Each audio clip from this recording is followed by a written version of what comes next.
ভাবি, আমি স্কুলে যাচ্ছি। এই, তুই তো স্কুলে না, তুই এবার কোথায় যাবে জানিস? বাসার বাইরে। হাসান, হাসান,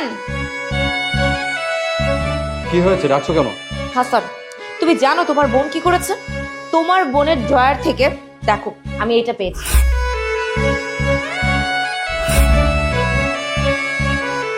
চিন্তা করতে পেরেছো? তোমার বোন এই বয়সে স্কুলে থাকতেই প্রেগনেন্ট। হোয়াট? এই, তোমার কি মাথা ঠিক আছে?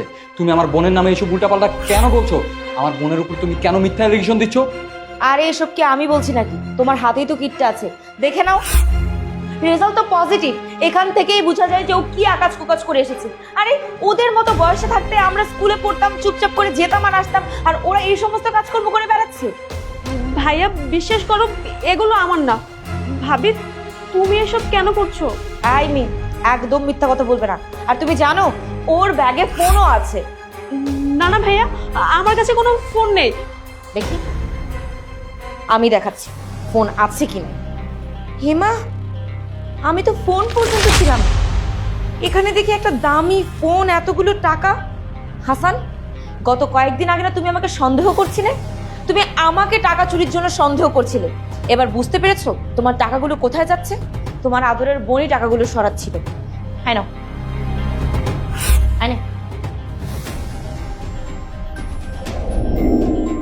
ডিয়ার ননদ, এখন তো তোমার স্কুলে যাওয়ার সময়, তাই না?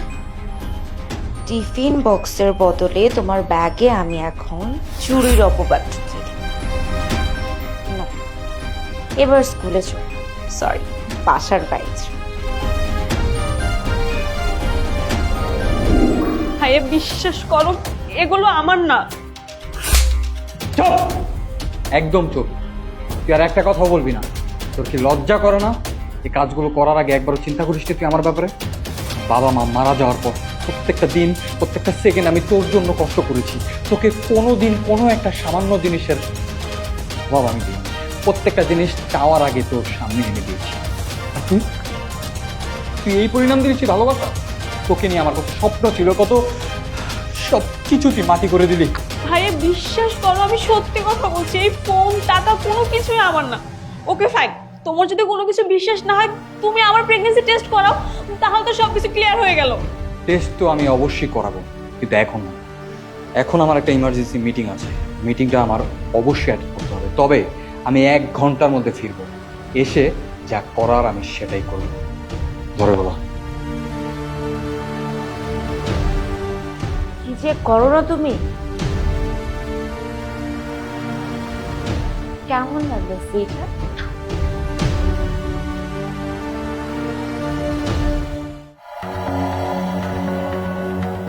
ভাইয়া, কোথায় যাচ্ছিস পালিয়ে?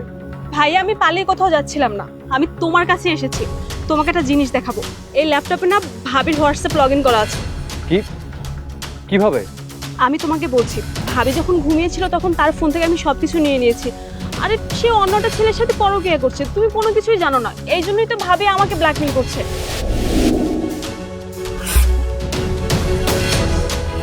একটা দাও। ওই একটু পরেই চলে যাবো, আমি তখন তোমাকে তখন কল দিই।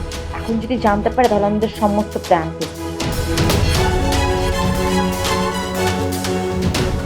ভাবি, ভাইয়া তো বাসায় আছে, তাহলে তুমি ফোনে তাকে বেবি বললে, আর আমি তো নিজের কানে শুনলাম তুমি আবার কিসও দিলে। বিষয়টা বুঝলাম না, তুমি কি অন্য কারোর সাথে কথা বলেছো? তার মানে আমার সন্দেহ রাইট। ওই দিন যে আমাদের বাসায় একটা ছেলে এসেছে, সে তোমার অফিস কলিগ না, সে তোমার বয়ফ্রেন্ড, তাই না? আর তুমি আমাদের সবাইকে বলেছো কে তোমার অফিস কলিগ, তাই না? আই, আর একটা কথাও বলবি না। তুই যদি তোর মুখ থেকে আর একটা কথা বলিস না, তোর ঠোঁট টেনে আমি ছিঁড়ে ফেলবো। ভাবি, আমি তো এই সব কিছু ভাইয়াকে আমি অবশ্যই বলবো। তুমি আমার ভাইয়াকে ঠকাচ্ছ। তুই তোর ভাইকে বলে দিবি? শোন, ভালোই ভালো বলছি, যা দেখেছিস চুপচাপ সহ্য করে। আর যদি তুই তোর ভাইয়ের কাছে কোনো কিছু বলতে যাস, আমি কিন্তু আমার প্রেমিকের সাথে মিলে তোর ভাইয়াকে লুট করে এই বাড়ি ছেড়ে পালিয়ে চলে যাবো। এটা যদি হয়ে থাকে তাহলে একে তো আমার থেকে বেশি খুশি আর কেউ হবে না, দ্বিতীয়ত তোর ভাইয়ের কপালে এমন দাগ লাগবে যার কোনোদিন ভালো একটা বউ চুকবে না। কিন্তু ভাবি, তুমি তো সত্যি সত্যি ভাইয়াকে ঠকাচ্ছ। সেটা নিয়ে তোর ভাবতে হবে না। শোন, এই ব্যাপারে তুই আর একটা কথা বলিস না, তোর আর তোর ভাইয়ের মান সম্মান একেবারে ধুলার সাথে মিশিয়ে দিবি। যা এখান থেকে। সবই বুঝেছি, তাহলে তোর কাছে কি প্রমাণ আছে বলতো? প্রমাণ লাগবে? 1 মিনিট। এই ল্যাপটপের মধ্যে ভাবির সবকিছু আছে।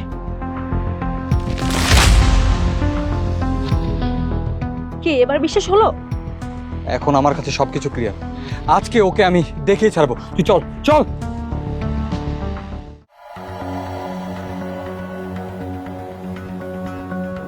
মাহি, কি হয়েছে? দাঁড়াও। কেন?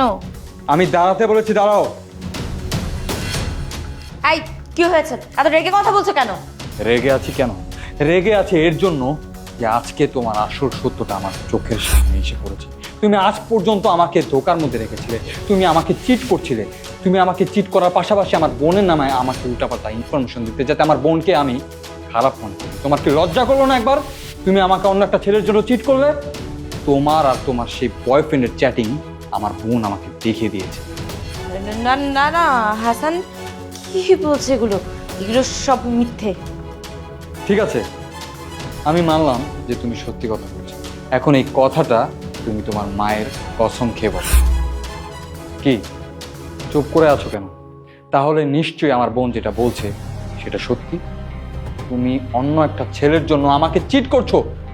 তোমার সাথে আমি আর কোনো সম্পর্ক রাখবো না। আজ পর্যন্ত তোমাকে যতটা ভালোবাসা, যতটা বিশ্বাস, যতটা সম্মান আমি দিয়েছি, প্রত্যেকটা জিনিসকে তুমি অপমান করেছো। তোমার সাথে আমার সম্পর্ক রাখাই বিধা। তুমি এই মুহূর্তে আমার বাসা থেকে বের হয়ে যাবে। Get out. Hasan, I am really sorry, আমি আমার ভুল বুঝতে পেরেছি, এরকম আর কখনো হবে না। তোমাকে আমি একবার বলেছি আমার বাসা থেকে বের হয়ে যাওয়ার জন্য। তুমি চুপচাপ আমার বাসা থেকে বের হও, বের হও। প্লিজ। তোমাকে বললাম না যে আমার বাসা থেকে বের হয়ে যাওয়ার জন্য? বের হও তুমি। তোকে তো আমি দেখিনি।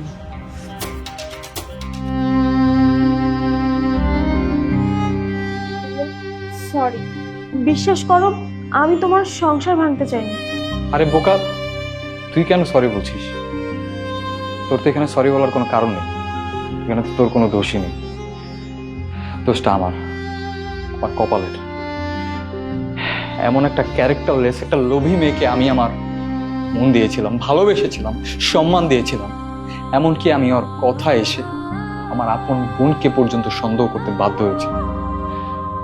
যাই হোক, অবশেষে এরকম ক্যারেক্টারলেস মেয়ের আসল সত্যটা আমার চোখের সামনে এসে পড়েছে। আজকের পর থেকে এই বাসাতে শুধু তুই আর আমি থাকবো হ্যাপিলি। শুনবো, তোর কোনো ভয় পাওয়ার কোনো কিছুই নেই। তোর ভাই আছে তো, আমি তোর জন্য এনাফ।